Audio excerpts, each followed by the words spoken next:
Hello students, welcome to Hiba Max Study Time. 10th ஸ்டாண்டர்டுக்கு half yearly study plan கொடுத்துட்ருக்கேன். இன்றைக்கி டே 3. So இந்த டே 3ல் நான் என்ன தர போகிறேன்னா ஃபிசிக்ஸில் இருக்கிற இம்பார்ட்டன்ட் கொஷின்ஸ் எல்லாம். ஏன்னா நேற்று கமெண்ட்டில் ஒருத்தவங்க கேட்டிருந்தாங்க, அக்கா எங்களுக்கு ஹாஃப் இயர்லி எக்ஸாம் கிட்ட வந்துருச்சு, நீங்கள் இப்படி கொஞ்சம் கொஞ்சமாக தந்தீங்கன்னா நாங்கள் எப்படி முடிக்கிறது, எங்களுக்கு இம்பார்ட்டன்ட் கொஷின்ஸ் மாதிரி ஒரு நாளைக்கு ஒன்று தாங்க, ஸோ தட் அது எங்களுக்கு இன்னுமே யூஸ்ஃபுல்லாக இருக்கும்னு சொல்லியிருந்தாங்க. சரி, எனக்கும் அது சரின்னு பட்டிருந்தது. அதனால தான் நான் இப்போ ஃபிசிக்ஸில் இருக்கிற இம்பார்ட்டன்ட் கொஷின்ஸ் மட்டும் இன்றைக்கி தரேன். சரிங்களா? ஒரு சப்ஜெக்டாக நம்ம பார்க்கும்போது அது ஈஸியாக இருக்கும். ஸோ அதனால தான் இன்றைக்கி நான் ஃபிசிக்ஸோடது மட்டும் எடுத்திருக்கேன். சரிங்களா? ஸோ 1 by 1 முடிக்கலாம். ஃபஸ்ட்டு ஃபிசிக்ஸ், அப்புறம் கெமிஸ்ட்ரி, அப்புறம் பயாலஜி. இப்போது நிறைய பேர் இப்போ ஸ்லோ லேர்னராக இருக்கீங்க, உங்களுக்கு ஹாஃப் இயர்லியில் எனக்கு ஒரு 50% எடுக்கணும் அப்படின்னா பயாலஜி கஷ்டமாக இருந்தால் நீங்கள் ஃபிசிக்ஸ், கெமிஸ்ட்ரி மட்டும் கூட பாருங்கள். அதுலேயே நமக்கு பாஸ் ஆகுற அளவுக்கு ஸ்கோர் பண்ண முடியும். ஒரு சில பேருக்கு ஃபிசிக்ஸ் கஷ்டமாக இருக்குது, இல்லை எனக்கு பயாலஜி ஓகே அப்படின்னா நீங்கள் ஏதாவது ஒரு சப்ஜெக்டை ஸ்கிப் பண்ணிக்கலாம். பட் இது எல்லாருக்குமே கிடையாது. நான் இது ரொம்ப கஷ்டமாக இருக்குன்ட்டு சொல்கிறவங்க மட்டும், வீக் ஸ்டூடெண்ட்டாக இருக்கேன், நான் இப்போ தான் படிக்கவே ஸ்டார்ட் பண்ணுறேன்னு சொல்கிறவங்க மட்டும்தான் இது அப்ளிகபிள். எல்லாருக்கும் கண்டிப்பாக கிடையாது. சரிங்களா? நிறைய பேர் இப்போ போர்ஷன்ஸே முடிச்சிருக்கீங்க, பட் இந்த இம்பார்ட்டன்ட் கொஷின்ஸ் கொடுக்கும்போது அவங்களுக்கு இன்னும் கொஞ்சம் ஒரு கான்ஃபிடென்ட் கொடுக்கும் இல்லையா? ஸோ அதனால தான். அண்ட் இதில் கொடுத்துருக்க கொஷின்ஸ் எல்லாமே previous year half yearly question paper, different டிஸ்ட்ரிக்டோட கொஷின் பேப்பர்ஸ்லேருந்து எடுத்த கொஷின்ஸ் தான். ஸோ எனக்கு தெரிஞ்ச ஃபிசிக்ஸ்லேருந்து ஒரு பெரிய பார்ட்டே வருது. ஒரு சில லெசன்லலாம் எல்லா கொஷினுமே ஏதாவது ஒரு எக்ஸாமில் கேட்டு வச்சுருக்காங்க. அதனால் நம்ம ஒரு சில லெசனை மட்டும் ஸ்கிப் பண்ணவே முடியாது. ஃபார் எக்ஸாம்பிள் ஃபஸ்ட் லெசன், அது மாதிரி லைட் லெசன், அடுத்தது நியூக்ளியர் ஃபிசிக்ஸு. சரிங்களா? இது எல்லாமே ரொம்பவே இம்பார்ட்டண்ட்டான லெசன்ஸ். லெசன் வைஸ் பார்த்திங்கன்னா இப்போ நமக்கு 6 லெசன் நினைக்கிறேன்.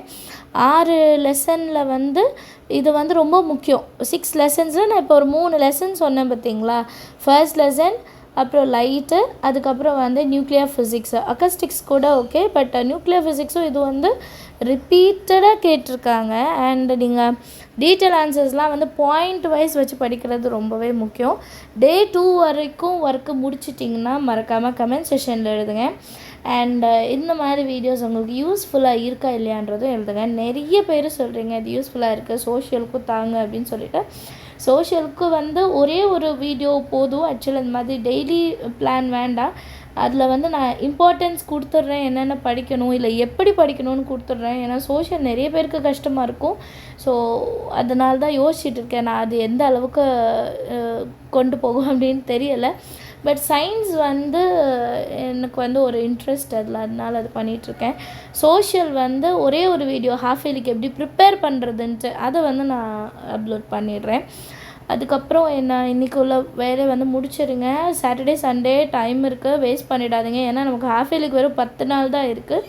உங்களுக்கு நீங்களே மோட்டிவேட் பண்ணிக்கோங்க, அது மட்டும்தான் நம்மளுக்கு ஹெல்ப் பண்ணும். இப்போ கொஷின்ஸ் எல்லாம் நான் டிக் பண்ணியிருக்க எல்லா கொஷினுமே இம்பார்ட்டன்ட் கொஷின்ஸ் தான். சரிங்களா? இப்போ ஃபர்ஸ்ட் லெசனில் பார்த்தீங்கன்னா define inertia, classify the types of force. நீங்கள் புக்லேயே அப்படியே மார்க் பண்ணிக்கோங்க, தனியாக எழுதணும்லாம் கிடையாது. புக்லேயே நீங்கள் நான் இப்போ டிக் பண்ணியிருக்கேன் பார்த்தீங்களா, 1 2 3 4 5, அதுக்கப்புறம் 6 7 8 10. சால்வ் த ப்ராப்ளம்லாம் எல்லாருமே பாருங்கள். அண்ட் நிறைய பேர் நியூமரிக்கல் ஸ்கிப் பண்ணுறீங்க, பரவாயில்ல. அது கம்பல்சரி கொஷினாக தான் வரும். ஒரு 2 மார்க்கு, ஒரு 3 மார்க் வரும், மொத்தம் ஒரு 5 மார்க்கு. எனக்கு பரவாயில்ல அப்படின்றவங்க நியூமரிக்கல் பார்க்க வேண்டாம். இல்லை சென்டம் ஏம் பண்ணுறீங்கன்னா கண்டிப்பாக பாருங்கள். ஏன் சொல்கிறேன்னா, நியூமரிக்கல் பார்க்குறேன்னு சொல்லிட்டு மற்றதையும் மறக்கக்கூடாது. உங்களால் பார்க்க முடிஞ்சால் பாருங்கள், இல்லைனா ரிப்பீட்டடாக கேட்ட கொஷின்ஸ் இருக்கும், அதை மட்டும் கூட பார்த்து வச்சுக்கோங்க. டீட்டெயில் ஆன்சரில் 1 2 4 5 6 7 பாருங்கள். First question, second question, 5 6 8. Third question ஒரு சில நேரம் கேட்டிருக்காங்க. 9th question. அடுத்தது டீட்டெயில் ஆன்சரில் பார்த்தீங்கன்னா list any 5 properties of light. இது நிறைய கொஷின் பேப்பரில் இருக்குது. அடுத்து differentiate eye defect, myopia and hypermetropia. Explain the construction working of compound microscope. இதெல்லாம் நிறைய வாட்டி ரிப்பீட்டடாக கேட்ட கொஷின்ஸ், மார்க் பண்ணிக்கோங்க, மிஸ் பண்ணிடாதீங்க. அடுத்த lesson define 1 calorie, distinguish between linear, areal and superficial expansion or superficial expansion. அதுவுமே ரொம்ப முக்கியமான ஒரு கொஷின் கேட்டிருக்காங்க. Third question, fourth question, 7 8. அடுத்தது வந்து டீட்டெயில் ஆன்சர் வந்து ஐடியல் கேஸ் ஈக்குவேஷன்.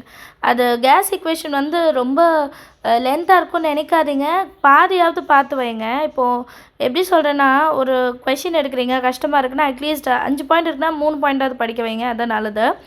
அடுத்த வெரி ஷார்ட் ஆன்சர் கொஷின்ஸ் வந்து அட் லெசன் பாருங்கள், யூனிட் ஆஃப் கரண்ட்டு, அப்புறம் 4th கொஷின். ஒரு சில நேரம் 3rd கொஷின் கேட்டிருக்காங்க, unit test, mid term test அந்த மாதிரி. சரியா? ஷார்ட் ஆன்சர்ஸில் வந்து 1st question, 3rd question, 4th question. அடுத்து லாங் ஆன்சரில் பார்த்தீங்கன்னா 2nd, 3rd, 5th கொஷின். அவ்வளோதான். அதில் இருக்க எல்லா சப்டிவிஷனுமே படிக்கணும்.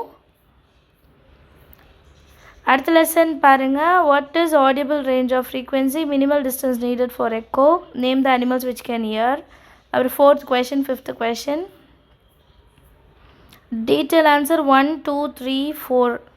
ஆக்சுவலாக அந்த 4மே வந்து முக்கியம், நிறைய வாட்டி ரிப்பீட்டடாக கேட்டிருக்காங்க.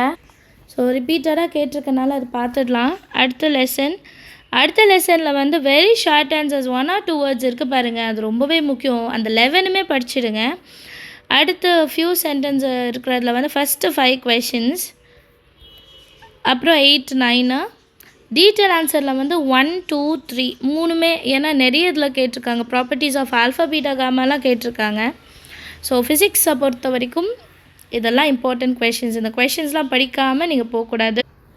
அண்ட் நெக்ஸ்ட்டு 2-3 விஷயம் சொல்லணும். நீங்கள் ஹாஃப் இயர்லி ப்ரிப்பரேஷன் பண்ணும்போது ஒரு டீட்டெயில் ஆன்சர் படிக்கிறதுக்கு உங்கள் பசங்க வந்து கஷ்டப்படுறாங்க அப்படின்னா, டீட்டெயில் ஆன்சர் வந்து மோஸ்ட்லி சயின்ஸில் பாயிண்ட்ஸ் மாதிரி இருக்கும். இல்லை இப்போ பாயிண்ட்ஸ் இருக்குது, ஒரு 6 பாயிண்ட் இருக்குது அப்படின்னா அட்லீஸ்ட் ஒரு 3 பாயிண்ட் படிக்க வைங்க. அது ஷார்ட் ஆன்சர்ஸ் தானே.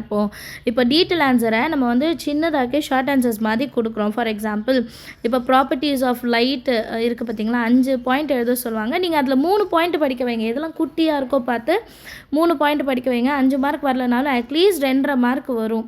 சரிங்களா? ஏன்னா நிறைய பேரண்ட்ஸ் என்கிட்ட சொல்கிற விஷயம்னா டீட்டெயில் ஆன்சர் அப்படின்னாலே வந்து பசங்க வந்து படிக்க மாட்டிருக்காங்க அப்படின்ட்டு.